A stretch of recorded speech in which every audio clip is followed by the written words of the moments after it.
Monsieur le Président, Monsieur le Ministre, chers collègues, ce fameux CETA, au-delà des mesures précises qu'il comporte, participe à révéler le clivage qui traverse aujourd'hui notre vie politique entre mondialistes et nationaux. Et une multitude de sujets, évidemment, sont impactés. Il est question de démocratie, d'économie, de social, de santé, d'écologie. Et donc, in fine, il pose la question du modèle de société que nous voulons, question éminemment politique, et de la liberté laissée au peuple d'imposer ou non son propre modèle de société. Parlons donc d'abord et avant tout de la question démocratique. Négociée dans la plus totale opacité, entrée en vigueur pour partie avant même sa ratification, défendant le recours aux tribunaux privés à la place de la justice rendue au nom du peuple, le CETA souligne clairement la disparition progressive de la souveraineté du peuple dans notre pays et donc celle de la démocratie. D'ailleurs, si vous étiez vraiment démocrate, c'est par référendum que vous l'auriez fait ratifier. Pour ce qui est des aspects économiques et sociaux, ce traité, mettant une nouvelle fois nos agriculteurs face à une concurrence déloyale, va affaiblir un secteur déjà très fragile et entretenir la course au moins-disant qui a causé tant de drames sociaux. L'embellie provisoire de la balance commerciale avec le Canada en 2018 est à relativiser, car chacun sait qu'elle est due au temps nécessaire à l'économie canadienne pour mettre en ordre de bataille afin de conquérir le marché européen. Notre santé, elle aussi, est concernée. L'ouverture de notre marché aux produits agroalimentaires canadiens présente un grave risque sanitaire.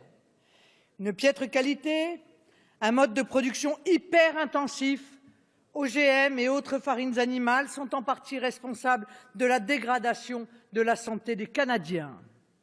Au contraire, la qualité de l'agriculture française préserve nos compatriotes des scandales alimentaires qui font et feront, hélas, régulièrement la une des journaux.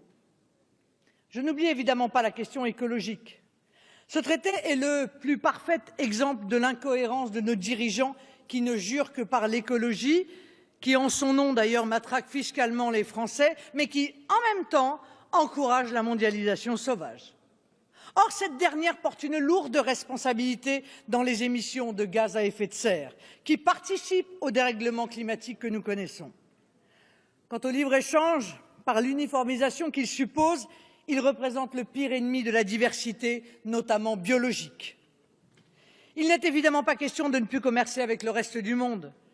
Mais nous croyons que le modèle du libre-échange doit laisser la place à celui du juste échange, seul respectueux des hommes et de l'environnement. C'est ce que nous avons proposé durant les dernières élections. J'ai vu d'ailleurs que sur ce point, Nicolas Hulot soutenait notre vision, mais je doute que même l'appel de l'ancien ministre d'État ne soit en mesure de vous convaincre. Ce traité est donc un danger pour notre pays et pour nos compatriotes, et plusieurs d'entre vous l'ont déjà exprimé. Mais la question qui me semble la plus importante, c'est celle du choix de société qu'il pose.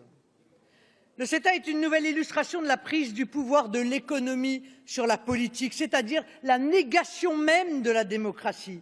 Et il n'étonnera personne, au fond, que l'Union européenne soit à la manœuvre, car c'est bien sa logique. Rappelez-vous, il ne peut pas y avoir de choix démocratique contre les traités européens. Le CETA est le modèle et donc le symbole de ces traités négociés par des technocrates au profit de financiers internationaux et qui réduit les hommes à de simples consommateurs déracinés. Et comme technocrates et financiers ne sont jamais repus, demain ce sera le Mercosur, demain ce sera le traité avec l'Australie et la Nouvelle-Zélande, et j'en passe. Le CETA est l'archétype de cette société, de l'uniformisation et du déracinement, de ce nomadisme d'hommes interchangeables ou encore de la course au moins-disant social et environnemental qui ont pour seul but la recherche du profit.